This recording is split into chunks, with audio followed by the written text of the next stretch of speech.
কতকাল আমি এভাবে বসে আছি। ওই যে দূরে সোমনাথের ঘর, কি সুন্দর আলো জ্বলছে, সন্ধ্যা প্রদীপ দিচ্ছে রূপা।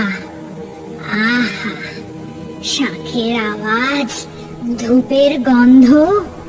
আমারও তো এমন একটা সংসার ছিল, কিন্তু সব কেড়ে নিল ওই মরক। আমি মরে গেলাম, কিন্তু আমার সাধ যে মরল না। আমি সংসার চাই, আমি সোমনাথকে চাই, ওই শাশুড়ির আদর চাই।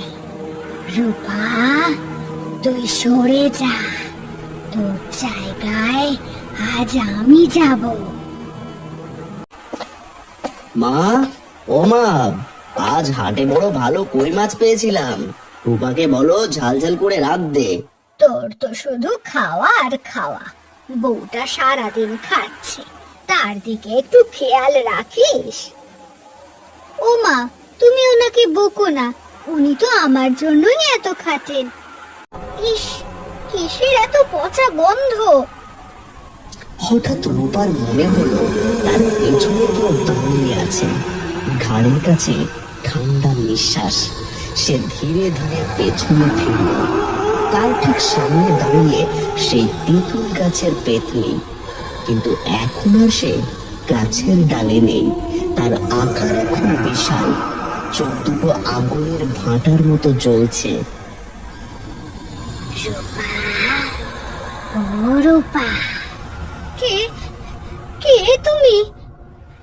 আমি তোর ভাগ্য, তোর ওই সিঁথির সিঁদুর, তোর হাতের শাঁখা, সব আমার চাই। তুই সরে যা। রূপা চিৎকার করতে চাইলো, কিন্তু গলা দিয়ে কোনো স্বর বের হলো না। পেতনি তার লম্বা হাত বাড়িয়ে রূপার কপালে স্পর্শ করলো। মুহূর্তের মধ্যে কালো ধোঁয়ায় ঢেকে গেল চারপাশ। রূপা জ্ঞান হারিয়ে ঝোপের আড়ালে পড়ে গেল। আর ধোঁয়া যখন শুনল, দেখা গেল সেখানে দাঁড়িয়ে আছে হুবহু আরেক রূপা। সেই একই শাড়ি, একই গয়না, শুধু তার চোখের মনে ক্ষণিকের জন্য লাল হয়ে দপদপ করে উঠল। আজ থেকে আমি সোমনাথের বউ। সোমনাথ গভীর ঘুমে আচ্ছন্ন। জানালার বাইরে পূর্ণিমার চাঁদ, কিন্তু মেঘে ঢাকা। ঘরের ভেতর আবছা আলো। ছদ্মবেশী রূপা বিছানায় উঠে বসল। সে সোমনাথের দিকে একদৃষ্টে তাকিয়ে রইল। সাধারণ মানুষের চোখের পলক পড়ে, কিন্তু তার পলক পড়ছে না। সে ধীরে ধীরে তার হাতটা বাড়ালো সোমনাথের গলার কাছে।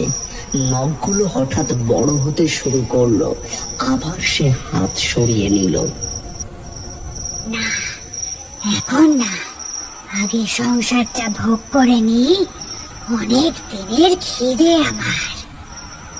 হঠাৎ ঘরের কোণে রাখা আয়নায় তার প্রতিবিম্ব পড়ল।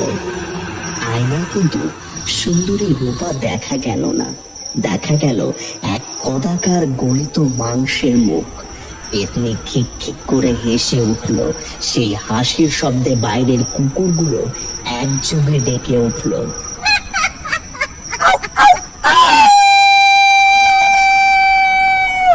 কয়েকদিন ধরে সোমনাথের মা লক্ষ্য করছেন বৌমা কেমন যেন বদলে গেছে।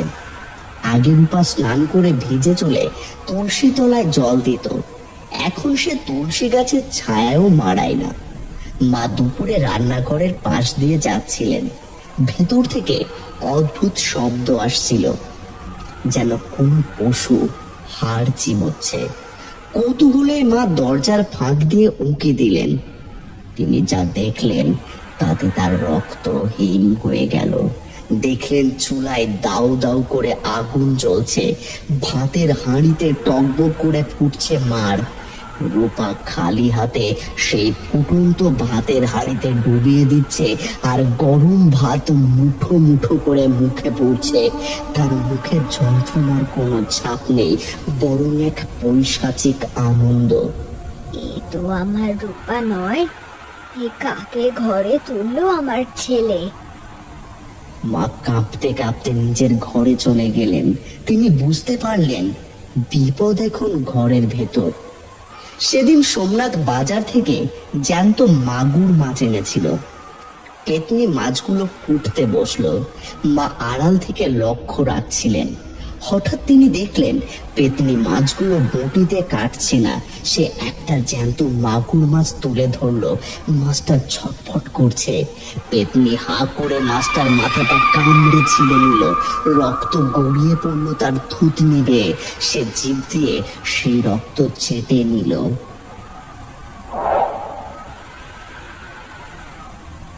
পালা, নইলে তোকে চিবিয়ে খাবো। বিড়ালটা ভয়ে আর্তনাদ করে ছুটে পালালো। মার সহ্য করতে পারলেন না। তিনি সেই রাতেই সিদ্ধান্ত নিলেন এর বিহিত করতেই হবে। রাতে সে নিজে ঘরে বসে ভাবছে, না না, যেভাবেই হোক এই অনিষ্ট থেকে আমার ছেলের সংসারকে বাঁচাতেই হবে। কিন্তু কি করব আমি? মা সোমনাথকে কিছু না জানিয়ে গ্রামের এক বিশ্বস্ত প্রতিবেশীকে নিয়ে সোজা চলে গেলেন শ্মশানে। সেখানে থাকেন তান্ত্রিক ভৈরবনাথ। লাল ধুতি, গলায় নরকরটির মালা, হাতে ত্রিশূল। বাবা, আমার সংসার ছাড়কার হয়ে যাচ্ছে। আমার ঘরে বউ সেজে কালনাগিনী ঢুকেছে। আমার ছেলেকে বাঁচান।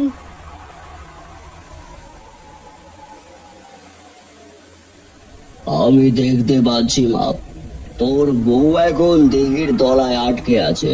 সে বেঁচে আছে, কিন্তু তোর ঘরে যে আছে সে এক শক্তিশালী পেতনি। তার সংসারের খুব শখ, তাই সে তোর বউকে আটকে রেখেছে। কাল অমাবস্যা, কালই এর শেষ দেখব।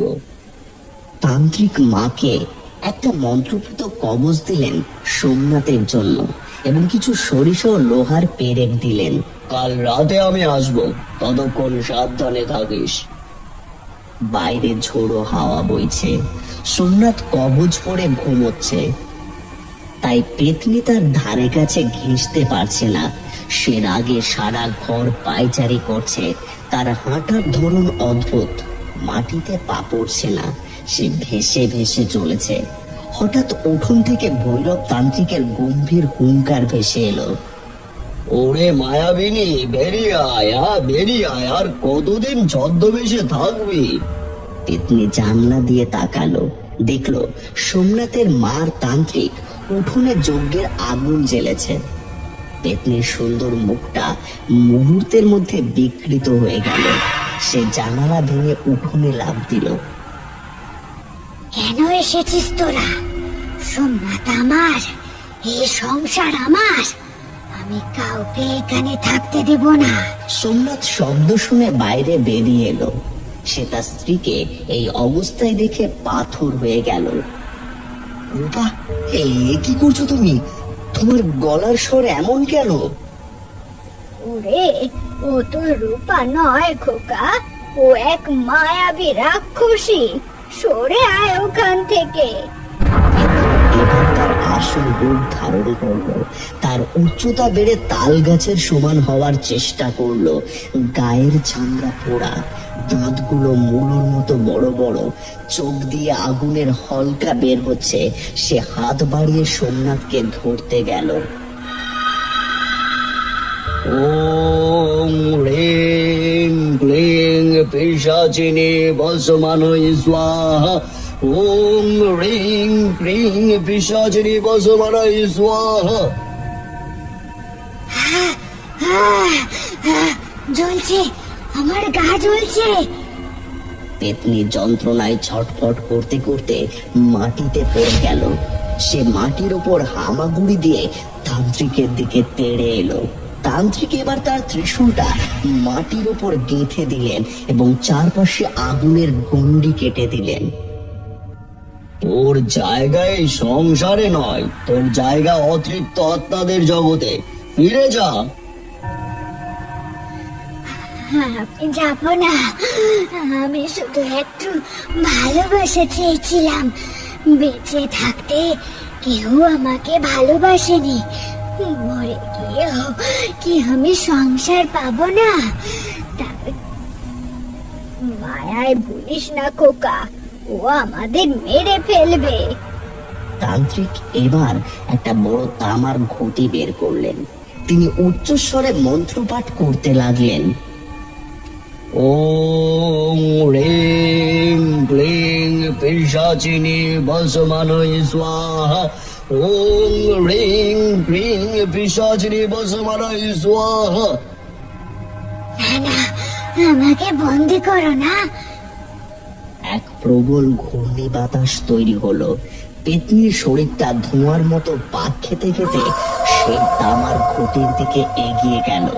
শেষে এক বিকট চিৎকারের সাথে পেতনি সম্পূর্ণ ধোঁয়ায় পরিণত হয়ে ঘটির ভিতর ঢুকে গেল। তান্ত্রিক তৎক্ষণাৎ ঘটির মুখটা একটা লাল শালু দিয়ে বেঁধে দিলেন, আর তার উপর লোহার পেড়ে গেঁথে দিলেন। চারপাশ শান্ত হয়ে গেল। ঝিঁঝি পোকার ডাক আবার শোনা গেল। চল চল, তোর আসল বউকে আনি। সবাই মিলে দিঘির পাড়ে গেল। দিঘির পাড়ের এক পুরনো ভাঙা ঘরে অজ্ঞান অবস্থায় পড়েছিল আসল রূপা।